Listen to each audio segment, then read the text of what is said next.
go, John Megalodon back in the house again.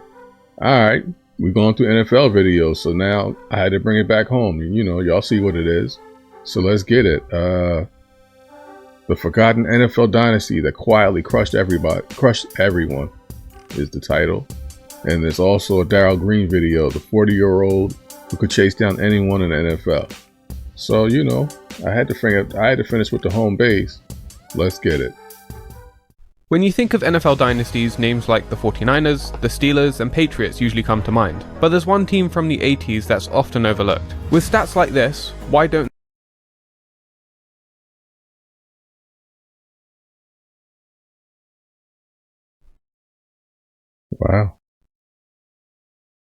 Wow. We were by far the second most dominant team of this era. I didn't realize by how much.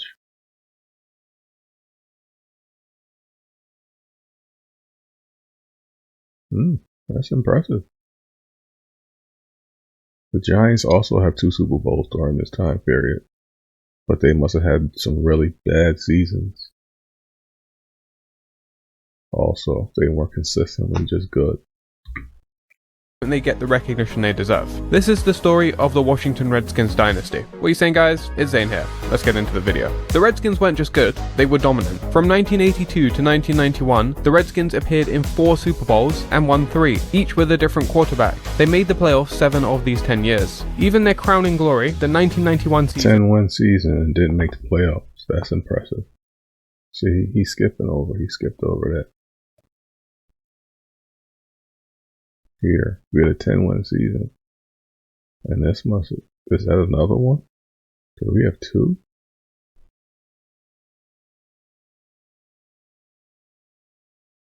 I know that was a 7-9 year.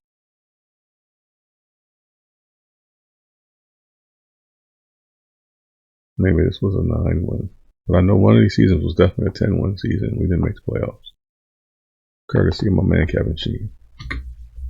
Even their crowning glory, the 1991 season, ranked as the 3rd most dominant in NFL history, remains a footnote for most. So let's unpack what's arguably the 2nd best team of the era, behind only the 49ers. Whether you see them as a dynasty or not, let's not get hung up on that point. In my opinion, what makes a dynasty isn't super clear anyway. But what is clear is that the Redskins are a powerhouse who are severely underrated. Entering the decade in 1980, owner Jack Kent Cooke said, "I think we can win the Super Bowl this season." That confidence was thanks to a promising 1979 season, led by the coach of the year Jack Pardee. The Redskins missed the playoffs by 1 point as they lost to Dallas in a nail-biter. Yet despite that promise, Cooke's prediction was pretty bold. The team hadn't been to the Super Bowl since 1972 and hadn't won a title since 1942. In the end, 1980 turned out to be literally the opposite of 1979. The coach of the year was now looking like the coach of the couch. The offense fell from 10th to 25th. As the Washington Post put it, instead of dreaming about the Super Bowl, the Redskins are wondering where their next touchdown might come. That was thanks to the abrupt retirement of John Riggins following contract disputes. Without him, the offense looked lost, so a change was needed. January 5th, 1981, Jack Pardee was fired. 8 days later, the Redskins took a chance on Chargers offensive coordinator Joe Gibbs. One of Gibbs' first moves was to get Riggins back. I'll start off by saying I'm bored, I'm broke, and I'm back.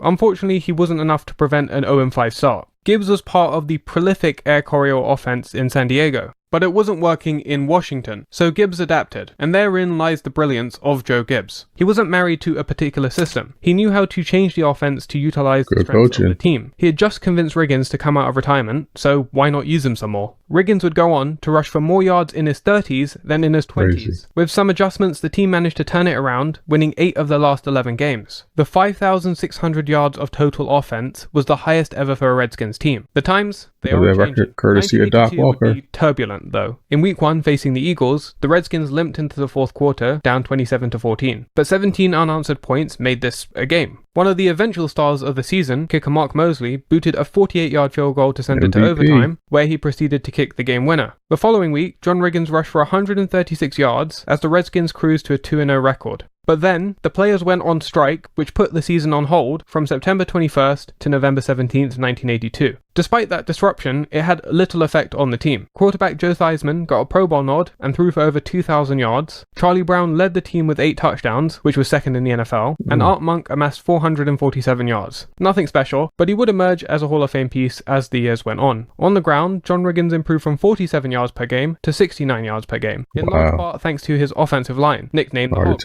While the Hogs were still young at this point, they were already formidable. All of this 23, 23, 24, 23. Wow. I didn't realize they were that young. And Boss Hog, George Stark. Wow. Okay.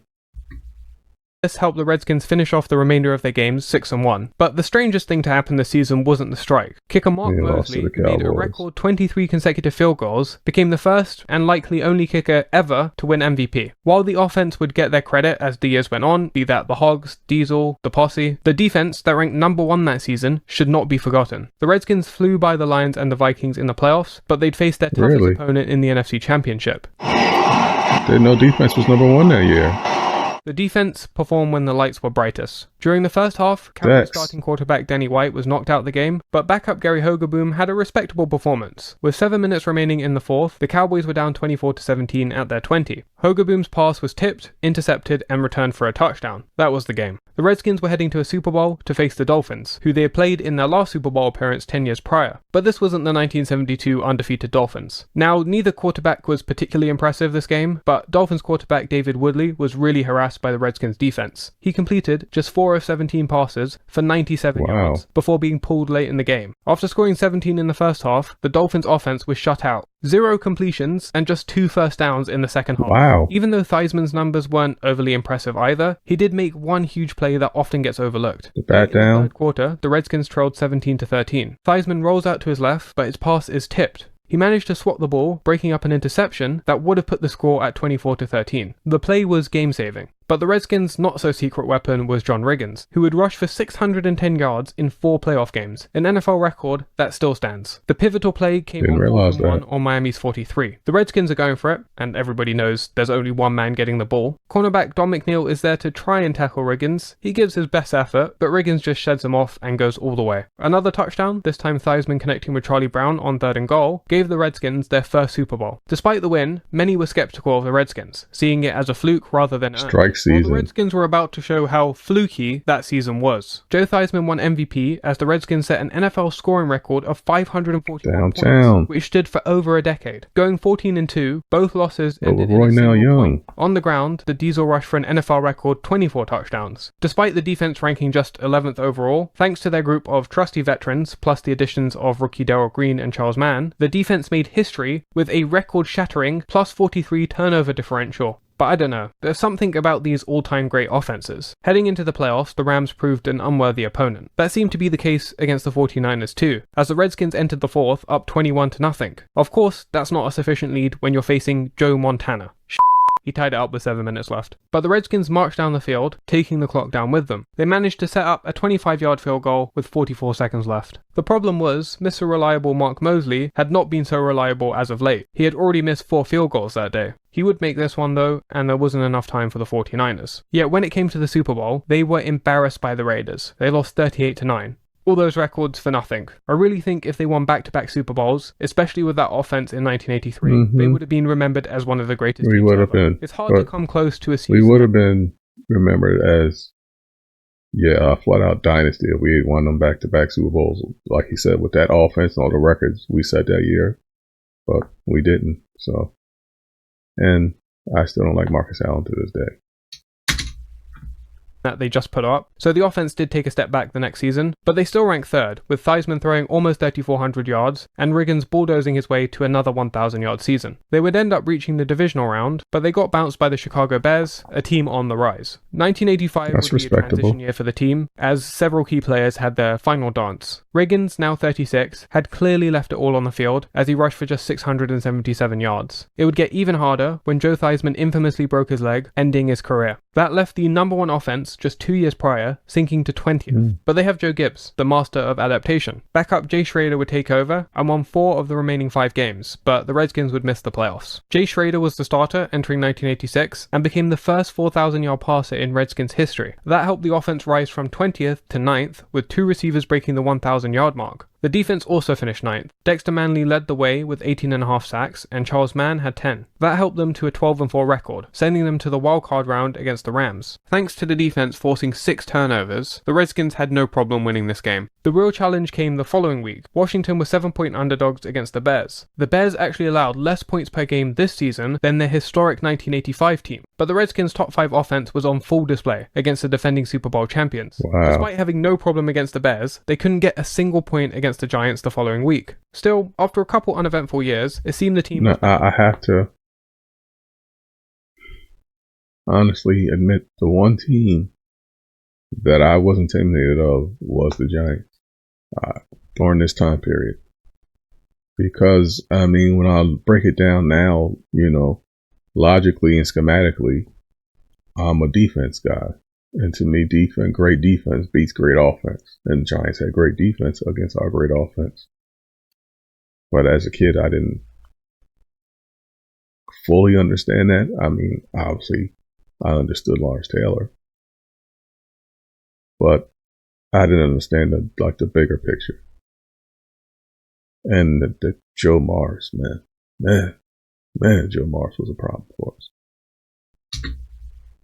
On the rise. But yet again, 2 weeks into the 1987 season, the players were back on strike. This time, the NFL wasn't cancelling half the season though. After 1 week off, teams began signing replacement players. The Redskins had already contacted players who had been cut the final week of preseason, hoping to sign them if the players did strike. Those replacement players helped the Redskins go 3-0, which was huge in gaining home field advantage come playoff time. The most impressive win from the replacements came against the Cowboys, who had several starters, including Tony Dorsett and Randy White, who crossed the picket line. But the highlight this season was probably the quarterback controversy. Jay Schrader and backup Doug Williams had been playing hot potato with the starting role all year. It came down to the final game of the season. Williams was subbed in the second half. He proceeded to throw 2 touchdowns and lead the Redskins on a game-winning field goal drive in overtime. That performance secured his role as the starter for the postseason. But Williams was 0-2 as a starter. How would he fare starting in the highest stake game of his career?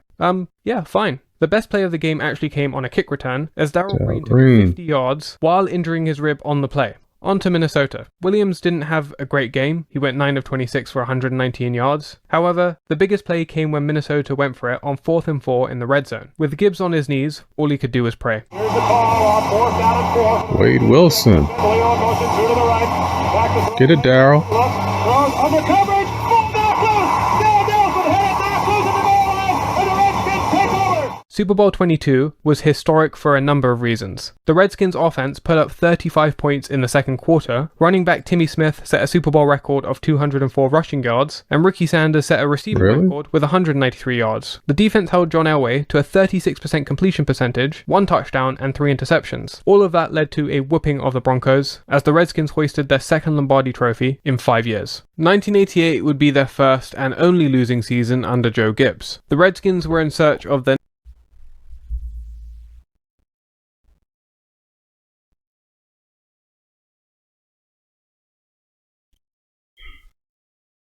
Okay, yeah. 1-10-6 that year and didn't make the playoffs.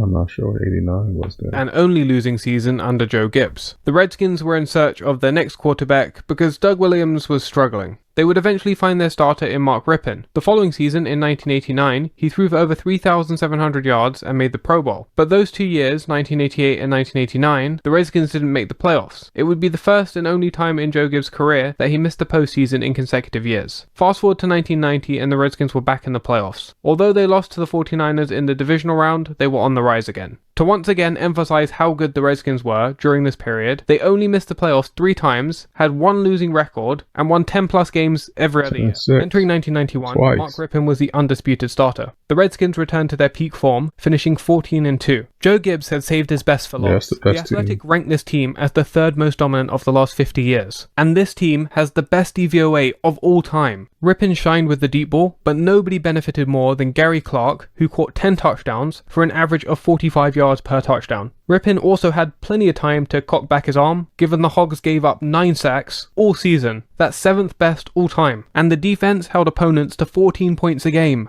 Entering the first round of the playoffs, the Redskins were hosting the Falcons, who they already blew out in the regular season, but the weather was terrible, so it kind of leveled the playing field. Even though they didn't dominate like they did in their first matchup, the Redskins had no problem handling the Falcons, even with the weather. They were on to the Lions in the NFC Championship. On the first play of the game, Charles Mann strip sacks the quarterback. Yeah, it was just the first play of the game, but the game was basically over at this point. Yeah, they were set to face the Bills in Super Bowl 26. MVP Thurman Thomas had to this point averaged 4.8 yards per attempt in the playoffs, yet the Redskins held him to 13 yards on 10 attempts. In the air, the Bills found no success as well. Jim Kelly threw 4 interceptions and was sacked 5 times. The Redskins, on the other hand, threw 2 touchdowns, rushed for 2, as they won 37-24, handing the Bills their 2nd straight Super Bowl loss. Now, 1992 wasn't as impressive as the prior year. The Redskins limped into the playoffs with a 9-7 record. They did manage to beat the Vikings, but they lost to the 49ers the following week. But the real shocker was when Joe Gibbs retired, and in doing so, sparked a painful drought that the team is still trying to get out of. Although... Wow.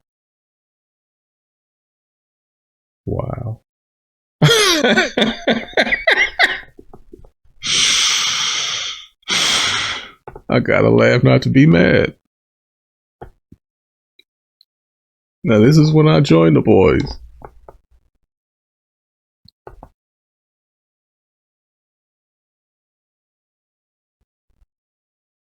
Wow. I became a fan in 81. 8 times to the playoffs, 10 winning records in 11 seasons. In the next 31 seasons, 6 playoffs and 8 winning records.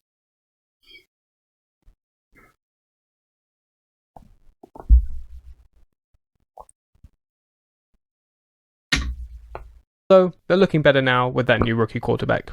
He was rumoured to have a 4.09 40-yard time. At 50 years old, he clocked a 4.43. Darrell Green didn't just defy the aging curve, he outran it. But he wasn't just fast. He became one of the greatest cornerbacks in NFL history. So how did a 5'9", Division II underdog who tucked Tootsie Rolls in his socks become an NFL legend? What are you saying, guys? It's Zane here. Let's get into the video. Darrell Green wasn't supposed to make it. He was recruited to a D2 college by accident. Some coaches had come to see one of his teammates. Green was 5'9" and weighed 184 pounds when he was drafted. He'd have to face receivers who stood half a foot taller and weighed at least 30 pounds more. To make it even harder for the guy, he was drafted 28th overall in 1983 by the Washington Redskins. They had just won the Super Bowl. So you have a Division II athlete who's trying to fight for a roster spot on a Super Bowl team. It didn't help that his own defensive coach doubted him. But Green wouldn't need any time to develop. The first time he touched the ball, during a preseason game, he returned a punt for 61 yards. He then get nationwide attention during the season opener when the Redskins faced the Cowboys. Tony Dorsett took a handoff and broke loose on what looked like a sure touchdown. The man was fast, he had a 4.3 40-yard time. But Darrell Green, who ran a 10.08 100-meter time, which would have got him silver in the 84 Olympics by the way, was about to announce his presence to the NFL. Just as Dorsett was clearing the last Redskins defender, Green came sprinting from the opposite side of the field, caught Dorsett from behind like a heat-seeking missile, and dragged him down short of the end zone. Green would go on to build a highlight reel of iconic chase downs. As a player would break free, the fans were thinking,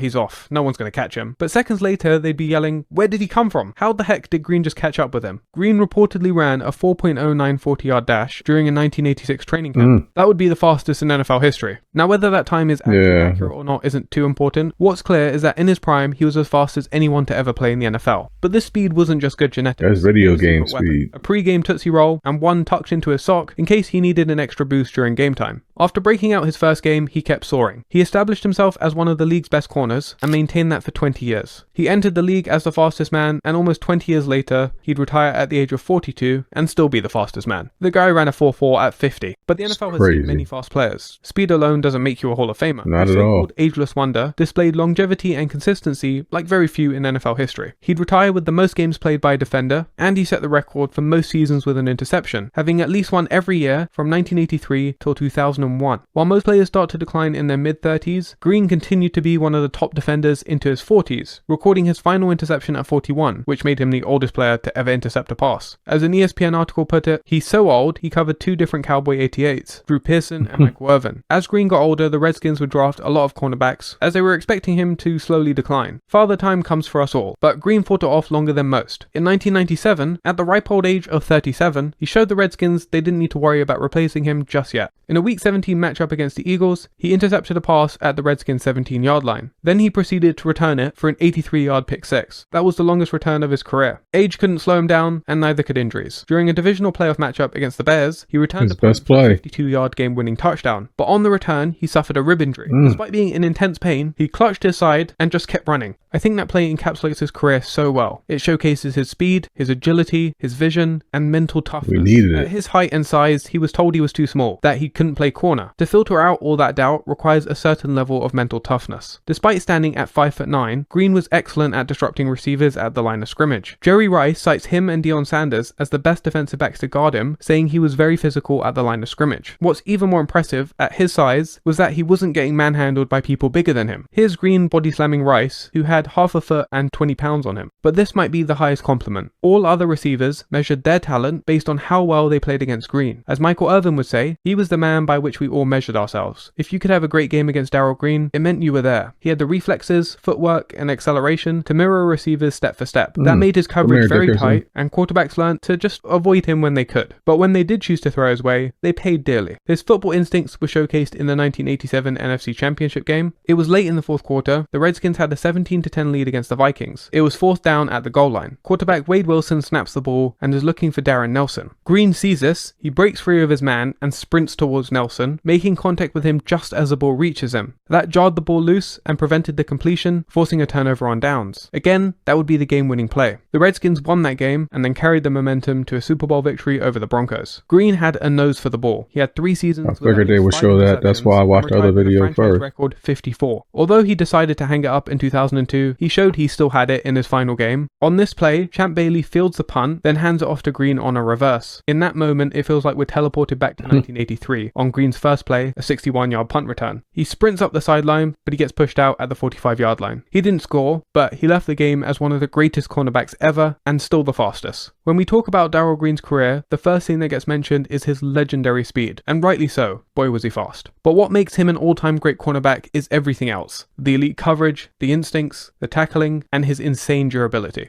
His coach would have to take him out of practice because his own teammates got injured tackling him. As teammate Joe Theismann said, "You didn't hit John, John hit you." John Riggins was a one-man wrecking crew who did not shy away from contact. His running style was not about fancy footwork or finesse. It was blunt force trauma. All that punishment he would dish out over the years led to this moment, January 30th, 1983. What are you saying, guys? It's Zane here. Let's get into the video. The Redskins faced 4th and 1 at Miami's 43. With about 10 minutes left, down 17-13, they decided to go for it. There's 1 yard to go, so everybody knows Riggins is getting the football. The Redskins call 70 chip, which is ideal for these short yardage plays. The ball is snapped and Dolphins corner Don McNeil comes running in unblocked. But Riggins just shrugs off the tackle and bolts down the left sideline for a 43-yard go-ahead touchdown. Riggins would end the day with 166 rushing yards on 38 carries, which was then a Super Bowl record, and it earned him the game's MVP. Now, it's hard to boil a career down to a single play, but this run really cemented his legacy. That being said, his career is a unique one. He was drafted 6th overall by the Jets in 1971,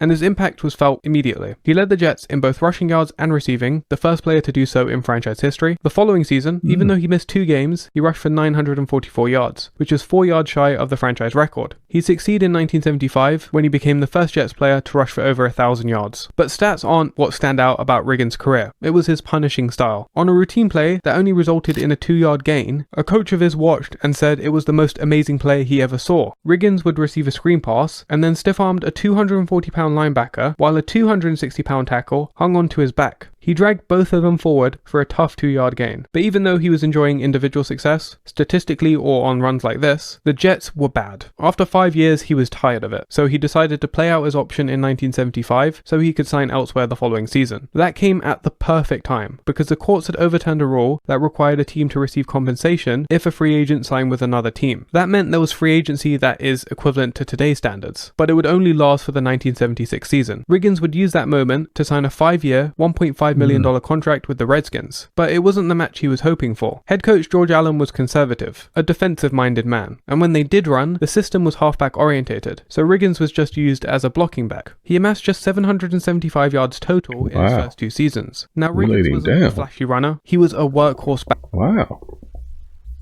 Well, I see you, JR. Seasons. Now Riggins wasn't a flashy runner, he was run, the system was halfback orientated, so Riggins was just used as a blocking back. He amassed just 775 yards total. Knock his helmet off. I see, JR. Knock his helmet off. He laid him down. Boy. The match he was hoping for. Head coach George Allen was conservative, a defensive-minded man, and when they did run, the system was halfback orientated, so Riggins was just used as a blocking back. He amassed just 775 yards total in his first 2 seasons. Now Riggins wasn't a flashy runner, he was a workhorse back, and he thrived through gaining those tough yards. He's rightly remembered as a battering ram of a running back, but his speed and athleticism are often overlooked. In high school, at 6'2" and 220 pounds, he won the state 100-yard dash title twice, and he could run a 4.6 40-yard time. He was a rare blend of size, power, and speed. Take this play for example, that came in a 1979 matchup against the Cowboys. Riggins takes the handoff, gets to the outside, and races 66 yards down the sideline for a touchdown. He was also a reliable receiver. He had multiple seasons with 30+ catches. It would be that all-around athleticism that took him from a great back to a Hall of Fame legend, and the Redskins seemed to finally figure this out and utilize him properly. After missing most of the 1977 season due to a sprained knee, he'd see a career resurgence as new head coach Jack Pardee was hired in 1978. He'd post back-to-back 1,000-yard seasons. Then in 1979, the Redskins were playoff bound. They just had to win the final game of the season against the Cowboys, but they lost in a nail-biter, 35-34, and Riggins was devastated. Even though the season ended disappointingly, Riggins had shown his value to the team, so he tried to leverage that into more money, but the Redskins weren't convinced. At this point, Riggins had established himself like the white jerseys as a with bit the gold different pants. with his off-field antics. I like that. Be that the unique hairstyles or iconic one-liners. Yet the football world would still be shocked by his sudden decision to retire after not getting the contract he wanted. Just like that, a career destined for Canton, a player who seemed to be improving with age, called it quits. Enter Joe Gibbs, the Redskins' new head coach in 1981. Gibbs knew there was some diesel left in that tank, so he flew to Kansas to convince Riggins to return. The meeting itself has become part of Riggins' story and his legend. That's because Gibbs would arrive at Riggins' house and find him in camouflage hunting outfit with a big hand in both hands, at 10 in the morning. He offers Gibbs one of the beers, but Gibbs politely refuses. It is 10 AM, mate, so Riggins just drinks both. As they sat down to talk, Riggins pauses and looks Gibbs in the eye. He said, "You need to get me back there. I'll make you famous." It was a bold statement, and Gibbs was not convinced. He thought, "Oh my gosh, this guy's an egomaniac. I'm gonna get stuck coaching a nut for 10 years. Gibbs knew that Riggins still had value though, so he decided he would trade him once he returned. Riggins was 2 steps ahead though. A few days later, when they were negotiating the deals of the contract, he had one demand, a no-trade clause. Why did he actually return though? "I'm bored, I'm broke, and I'm back." That was not hyperbole. Riggins was not a lawyer, obviously, and he had misread his contract. He was expecting to receive contract payments in 1981, but it turned out it wasn't starting till 1983. It seemed that season rusted the engine a bit because he finished with just 714 rushing yards and 13 touchdowns, and 9 of those were for 2 yards or less. That offseason, Coach Gibbs had something up his sleeve. He reshaped the offense to feature a single back, and of course that was going to be Riggins. Running behind the mighty Hogs, the Redskins O-line, Riggins would find massive holes with ease. During the 1982 championship run, he and the Hogs pounded opponents into submission, but the bond between them was built off the field. Take the 5 o'clock club. After practice, Riggins and the Hogs would retreat to a shed, crack open a few beers, and kick back. It was an exclusive club, meant only for the O-line, but Riggins was the exception. That off-field camaraderie directly translated into on-field success. The 1982 season was shortened by a strike, so Riggins' regular season numbers were nothing special. But with the ever-increasing price of gas, he decided to save his fuel for what defines a legacy, the postseason. Upon entering the playoffs, he told his coach, "Give me the ball, I want it." What followed was one of the most dominant playoff stretches by a running back ever. In those 4 playoff games, he rushed for 610 yards. That accounted for 43% of Washington's total offense during their Super Bowl run. I took a few all-time great postseasons by other running backs. I might have missed some, but here's a few to give you an idea. The closest of these examples is Terrell Davis, who accounted for 40% of the total offense. And I made a video not too long ago arguing he was the greatest postseason running back of all time. John Riggins would set an NFL record for most consecutive games over 100 yards in the postseason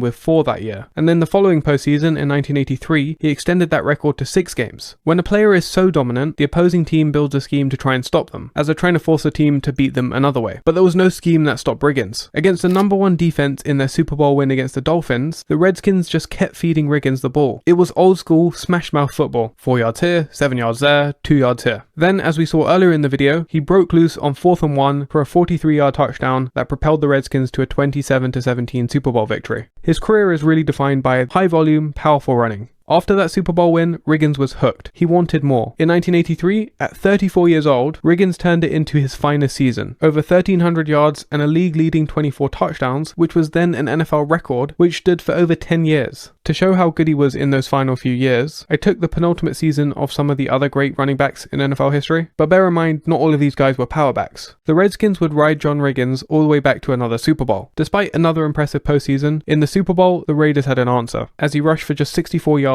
on 26 attempts, but that didn't diminish his legacy. What's so impressive about Riggins is his longevity. He was a power running back, one of the most taxing ways to play football, yet in 1984, at the age of 35, he became the oldest player in NFL history to rush for over 1,000 yards in a season, a record that still stands, and he tied the league in rushing touchdowns that season. You can see here his age was record-breaking in many ways. 1986 would be his last at age 36, retiring with over 11,000 yards and 104 touchdowns. But his legacy was really made in That's the uniform, I know. Of course, being one of the greatest power running backs ever. Alright, thanks to NFL Unveiled for those 3 good videos. I mean, the first one broke down some good stats, you know what I mean? I didn't realize our season record was that good. I didn't realize we were that good during that time period. I didn't realize we didn't make the playoffs 2 times with a 10-6 record. That's really impressive. Wow, like Joe Gibbs really did a great job. And I mean, I already knew that he doesn't get the respect that he deserves and the team doesn't get the respect they deserve, but I mean, wow, that really showed it. So that was great videos. The Dow Green video, the John Riggins video, they were recaps. I knew, you know, most of those information. They didn't really give me a lot new, but they were still good to see. I'm a fan. So good videos. Thanks to NFL Unveiled.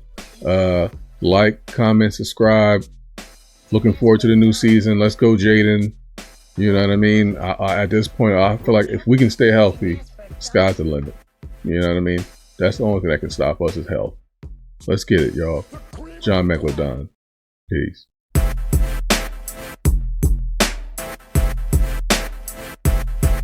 Gee, Johnny, I don't have a dime. Sorry. Didn't ask for a dime.